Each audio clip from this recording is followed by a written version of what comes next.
Alô galera, professor Wagner do curso Gravai. A gente está chegando aqui ao final da nossa prova da IAN e percebe que agora começaram as questões mais teóricas, né? Ele diz aqui, ó, a termologia é a parte da física que estuda os fenômenos determinados por energia térmica, que é a forma de energia relacionada à agitação das partículas de um corpo, ok?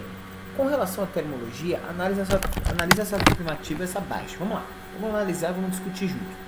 Quanto maior a energia cinética média das partículas, menor a temperatura. Gente, quanto maior a energia cinética média das partículas, maior a temperatura, porque agitando mais vai conseguir provocar efeitos maiores, certo? Então, mais energia, mais movimento, mais agitação. Então, essa está errada.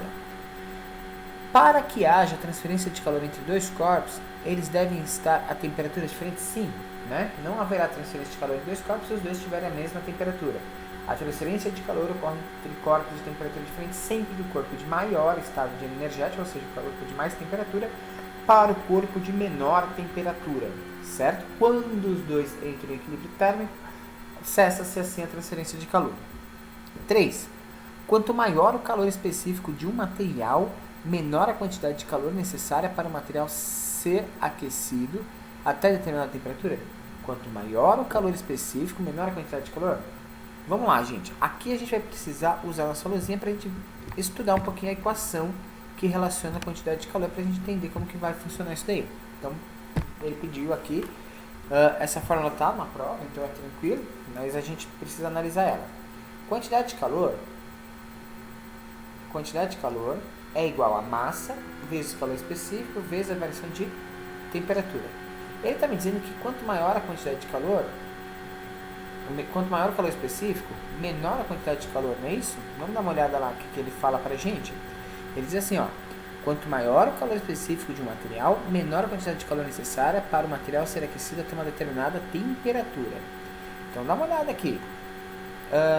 Se eu pegar esse cara aqui e verificar a variação de temperatura, isolar a variação de temperatura, a gente vai ter o seguinte, variação de temperatura seria igual a quantidade de calor dividido pela massa vezes calor específico, certo?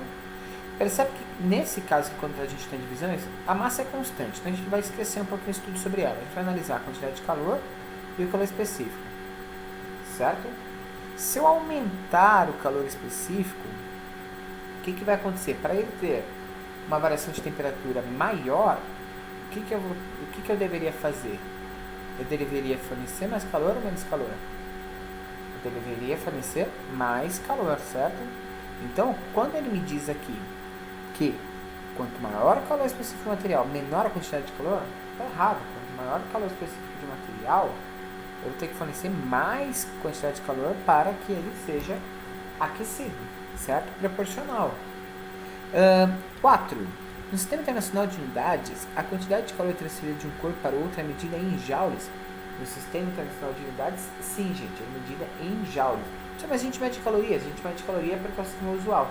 Mas no Sistema Internacional de Unidades Medidas, a quantidade de calor é uma forma de energia, então ela é medida em joules. Bom, vamos ver aqui então o que a gente tem de resposta correta. Apenas a afirmativa 1 é verdadeira? A afirmativa 1 dizia que quanto maior a energia cinética média das partículas, menor a temperatura. Está errado. Então a 1 está errada. Então o que tiver 1 a gente elimina. Então elimina a letra A, elimina a letra B, elimina a letra C e elimina a letra E. Você está brincando comigo, que eles colocaram a D, que para que haja transferência de calor tem que estar em temperatura diferente, porque eles também não estão de unidades medida a quantidade de calor ambiental. Eles colocaram aqui e facilitaram a nossa vida. Se você conseguisse analisar que a 1 estava errada, você não precisava nem estudar o restante do sistema. Já estava tudo tranquilo para você. Beleza? Então espero que tenha ajudado você. Uma ótima